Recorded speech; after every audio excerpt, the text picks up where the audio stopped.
Hello ladies and gentlemen, and welcome back to my channel for another Hot Toys 1/6 scale PS5 Spider-Man 2 figure unboxing and review. Today, we're taking a look at 21 inches of Venom. Now, I got mine at a discount from Pop Collectibles. As always, do your own research, make sure you're comfortable before buying. I've popped a link to their site in the description, along with the discount code Justin's Collection, for 5% off your order if you decide to buy from them. While you're in the description, why not hit that subscribe, bell notification icon, and join button, so you're notified as soon as a brand new Hot Toys Spider-Man figure review goes live on the channel. Holy shit, this box is big. I'm getting a little bit nervous now about trying to handle this much Venom on camera. We'll just have to make it happen. As for the box art, up top a high gloss Spider-Man 2 logo, Venom smack bang in the middle, some high gloss tendrils working their way towards Venom, then the rest of the artwork is done in a satin finish. On the side of the box, in the background, there's a web of sorts made out of symbiote, and some more glossy symbiote tendrils. They're raised slightly. You can feel them as you run your fingers across the surface of the box. I tell you what, handling this box off camera is a workout, because it's not only large, but the figure inside is extremely heavy. Around the back, more venomized goop, warnings and legal information, as well as Hot Toys store locations. This has to be one of their biggest boxes that's got a slipcover on it, because there's even more to look at underneath this outer layer of artwork. An open window showcasing Venom and all of his accessories inside. I was hoping that Venom would be a little bit smaller than the overall size of the box. He takes up almost the entire thing. But then again, I also love big figures. So seeing this has me even more freaking excited. On the side of the box, multiple different colors with this TV scanline effect over the top, a Spider-Man symbol, another one echoing into the background, as well as this scientific net down below. This video game line has some of the wildest artwork I've ever seen from them. Like, what's this? Is that toothpaste? This thing in the bottom corner? That's clearly Venom, but is that more Venom? It's obscure, it's out there, it's abstract, but it adds to the vibe, and I do like the way it looks. Then down below, Spider-Man 2 and Venom. Enough messing around with the box, I think. It's finally time. Let's bust out Venom. You know what? Now that he's outside of the box, just laying in the clam tray like this, he's not as big as I was expecting. I'm of course bullshitting you. This is a colossal 1/6 scale figure. He's not just tall either, he's also incredibly beefy and very freaking heavy. First in-hand impressions? So far, really good. I'm just taken aback by the sheer size and presence of him. What we're going to do now is get all of his accessories laid out in the light box and take a closer look at everything he comes with. Starting off with his display base first. If you needed some kind of indicator as to the size of Venom, this should tell you all you need to know, because it's normally a quarter scale figure base mold. But they're using it for a 1/6 scale Venom, and he needs every square millimeter of this base, because if it was any smaller, he simply wouldn't fit on it. It's large, but it's not overly cumbersome to work with. There's flat edges. Around the back it's flat, so this can go up against the back of your cabinet, and it's relatively low profile. For the artwork, we've got the Venom spider symbol in the middle, looking meaner and also grosser than Spidey's with this organic stuff over the top. The background is done in this textured finish, whereas the symbiote tendrils and the Spider-Man logo, they're high gloss. Venom, also high gloss for the nameplate. Non-articulated flight pole around the back. It doesn't slot in as securely as I would like, but it shouldn't go anywhere once Venom is standing on the base, as well as a height adjustable crotch grabber. There's a screw that you have to loosen and tighten. I suggest you tighten this all the way once you've got it in the correct spot for Venom. We'll dive in so much deeper on these head sculpts a little bit later. For now, all you need to know is we get one open-mouth, semi-smiling Venom head sculpt, and a fully wide open-mouth screaming sculpt, with 3 tongues in total. Or, if you don't like the look of Venom with his tongue sticking out, you can remove it. To give you a rough idea as to how big this Venom head sculpt is, this is the movie Venom sculpt. The game one dwarfs it. This is Venom, after all, so he comes with some Venom symbiote tendril pieces. These 2 on the left go on his back, whereas the other 2 slide over his forearms. The instructions, by the way, are incorrect with how they tell you to install the back ones. Whatever they tell you, just reverse it. Then you'll be able to plug them in properly. Don't worry, once we get Venom out here, we'll go over it together. I'll install the tendrils and show you what I'm talking about. As for hands, 2 closed fists already installed on him right out of the box. A decent size, nice and glossy. There's plenty of gross looking skin texture. Then we've got open palm hands with huge spiky claws on them. There's not as much skin texture on the inside of the hands, but on the outside there's plenty to look at. Venom doesn't need weapons, because look at these hands. My figure is always going to be rocking these, and they've also got sculpted detail on the inside of them. They're an asymmetrical design, with different extra fingers sticking off the main bulk of the sculpt work, and little tendons connecting some of the fingers. Then we get to the claws. They're not just spiky on the ends, but they're also spiky on the back of them. Like I said, Venom doesn't need weapons because he himself is the weapon. What we're going to do now is get Venom himself out here. Standing straight up and down in the light box, no crazy poses or accessories or anything like that. All 21 inches of him, just out in the open, rotating around in front of us. He's a masterpiece, but is he perfect? Long story short, no, he's not perfect. Couple of things we need to discuss, in fact, and we will. For now, he might not have that P word, perfection, but he's got another. Presence. This is a lesson in how to make something look imposing and powerful in this scale. Just supersize it, right? No, there's more to it than that. You need to nail the proportions. And they did. He's not just big. He's also muscular. And he looks like he could kick Spidey's ass. That's what it's all about. Everything looks in scale. The head, the arms, the shoulders, the way everything connects up. And while he's not seamless, on the turntable, thanks to the sheen of his skin and the crazy sculpt work, he almost looks that way. So far, I'm very impressed. Up close and personal, kicking things off with Venom's first head sculpt. We'll move on to the tongue-out screaming sculpt in just a second, but I wanted to start off here, because I've got a feeling that after this review is done, I'm not going to be seeing this head sculpt very much, because I've always been a fan of tongue-out Venom. It's too iconic of a look not to rock, in my opinion. Then again, this is still a mean-looking head sculpt. You can see the separation between the teeth. That must have been hard to mold and cast at the factory. Plenty of failures, I'm sure, but this is perfect. The way they've been painted with the darker shading down below than the off-white color, nasty as. There's also some grossness inside his mouth. That's wet and glossy looking. There's a darker red wash in there. His gums have been painted.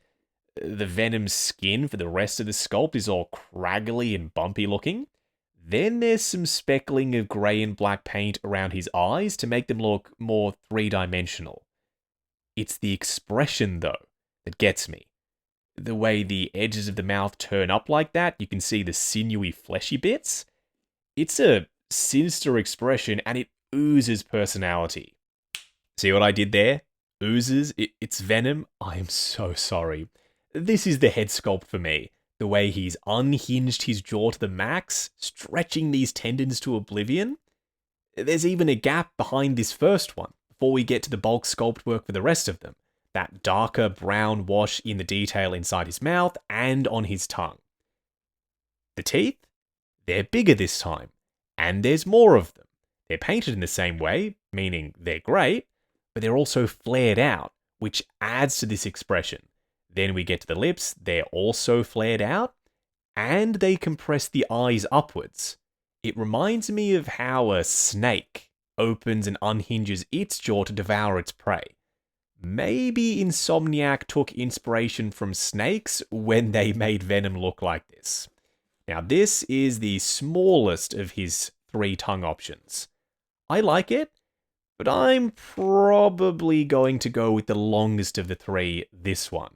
It ends in a pretty sharp point. You could rock him tongueless, then you're left with that, we'll come back to it, or this is the curviest of the 3 tongues. It's got a thicker point on the end, and I don't love that about it. The tongues aren't as glossy as I was expecting. They're not matte either. They're somewhere in the middle. So going tongueless, it's not my personal preference, but it's there if you want it. There's a divot sculpted inside his mouth where the tongue is supposed to sit, and that makes it look like something's just missing. Back to the standard sculpt. It's a magnetic head sculpt. I didn't even need to do the snap transition now that I think about it. If you're wondering about head swaps, movie Venom on this body, don't even think about it. It looks so stupid. This head sculpt is far too small to work on PS5 Spider-Man 2 Venom. The same thing goes for the regular non-Tom Hardy head sculpt. So, sticking with the sculpts he came with, that is unequivocally the best option here. Around the back, look at the bulk of him. The shoulders, the traps, the thick neck, the back muscles. They've hit the crevices for the muscles with some darker shading over the spider symbol, just to help that musculature pop against all of the messy, slimy, gooey sculpt work. The spider symbol is raised on the surface, and the way the edges of the legs just perfectly contour around the arms, it helps disguise the seams where the arms plug into the body. But these bits, they're pretty visible. You can remove them, and then you can plug in some symbiote tendrils, so let's give that a go. It's a neat way to add some visual interest onto the back of Venom, and over his shoulders, making him even taller, actually, but we'll get there. I'm worried about contact adhesion. That's when you've got a piece of PVC plastic like these tendrils, pressed up against a rubbery vinyl painted surface like the spider symbol. There's no telling if when you take these off after a week, a month, a year, the paint is going to have stuck to the underside of these tendrils, and then you're going to ruin the symbol. They're making contact. There's even a spike up top over his traps that's digging into his rubbery skin. So, while I like this as a display option, it's also pretty scary. See what I mean? They stick out over his shoulders and unnecessarily extend the height of Venom. Couldn't they have come forward a bit more? You may be able to heat them up and reshape them. Then you can get them coming over his shoulders, but as it stands out of the box, they just stick straight up and down. Now, the instructions specifically say that they go the other way. They don't. This is the correct order that you need to plug them into his back. Oh, and they're also not just held in with pegs. There's magnets on the end of those pegs now. So it's a proper, nice, secure connection. Not that I had any real issues with Carnage or movie Venom's tendrils. Still, magnets, they're a nice touch.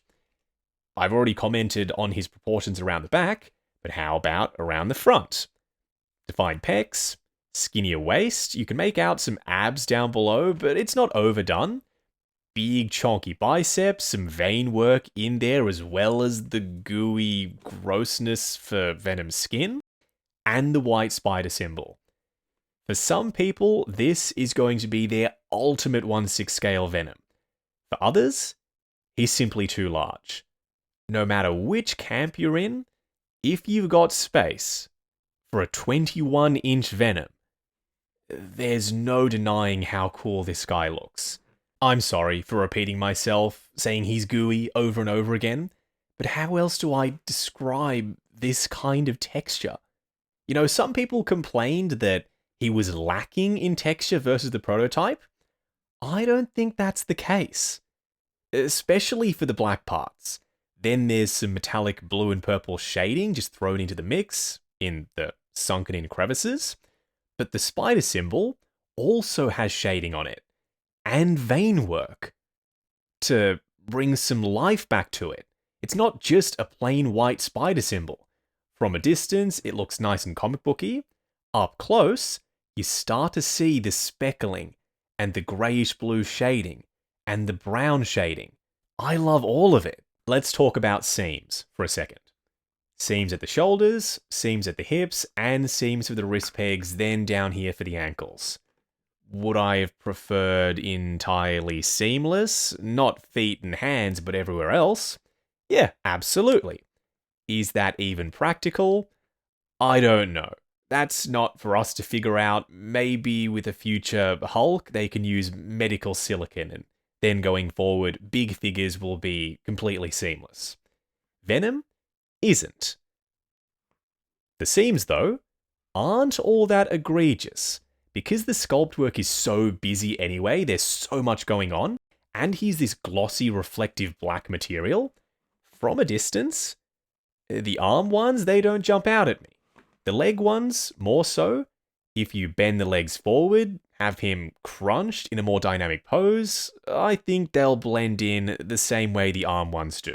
Whoa, look at those thighs. I can't even wrap my hand around them entirely. That's crazy. How much plastic has gone into this darn thing?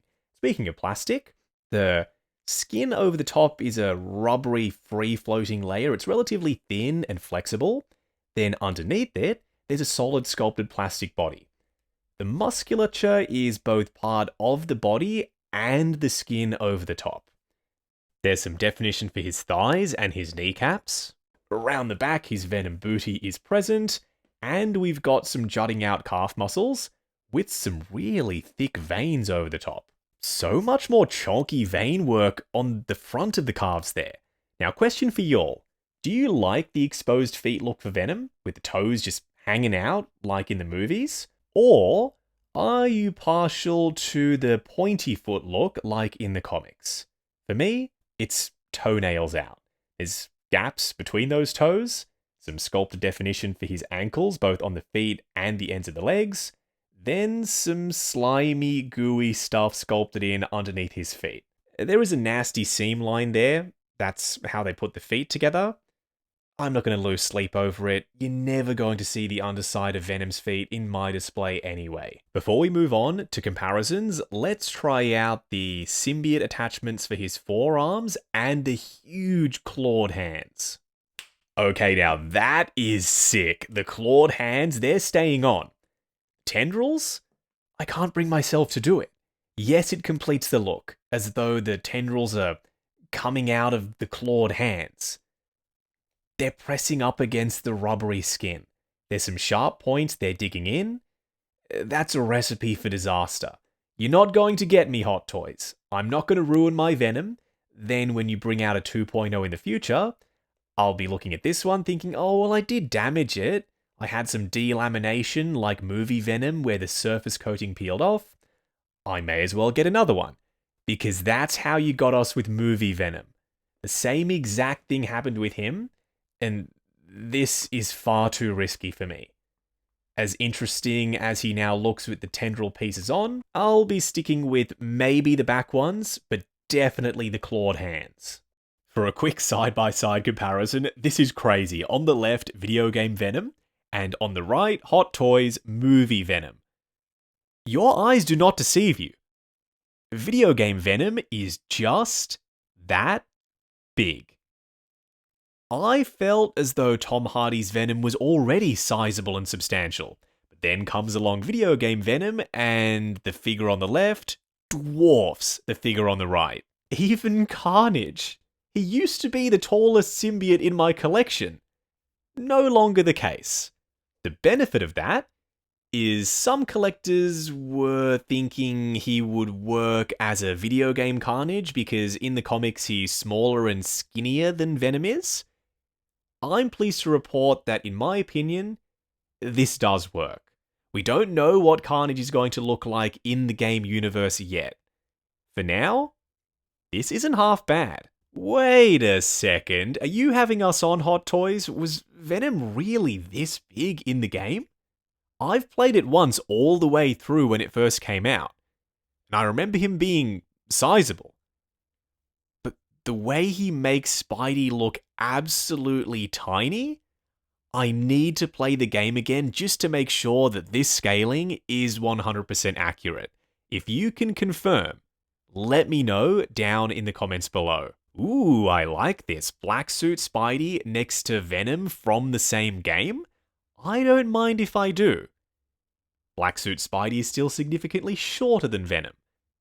If they ever give us a symbiote suit Spidey from the game, it's likely they keep making more and more Spidey figures from Spider-Man 2. That's the one I think I'd pair up with Venom. Poor Miles. He's even shorter than Pete is in 1/6 scale.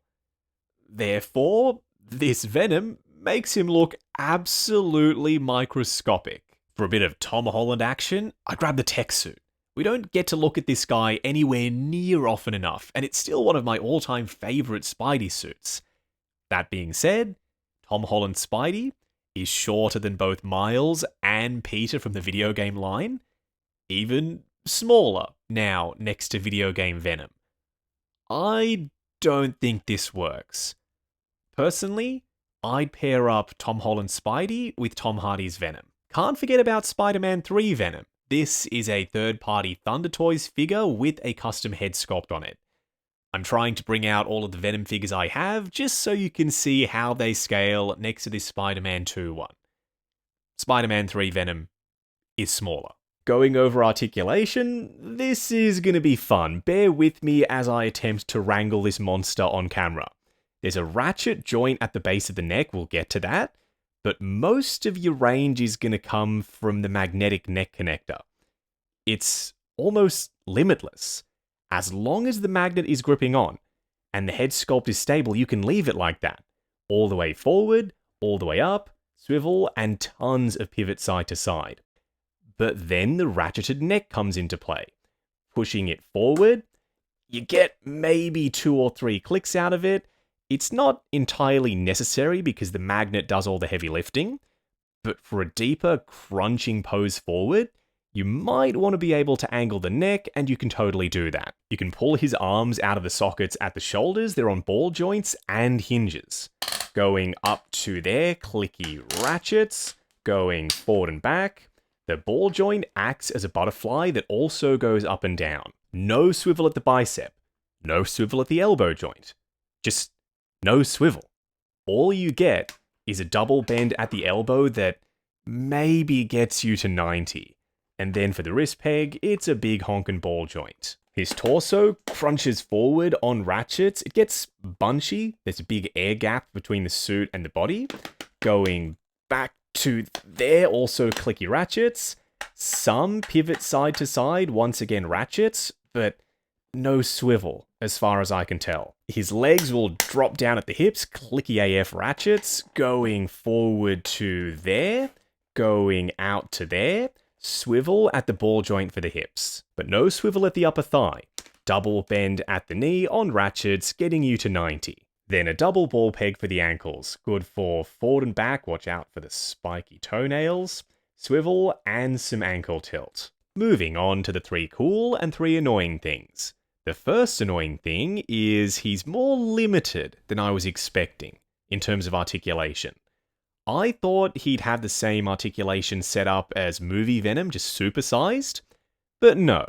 The instructions specifically mention there's no swivel at the elbow or bicep, no swivel at the chest, and no swivel at the knee or thigh. Those are some pretty critical joints to be missing. The second annoying thing, while I adore both head sculpts, I do, they're also not perfect.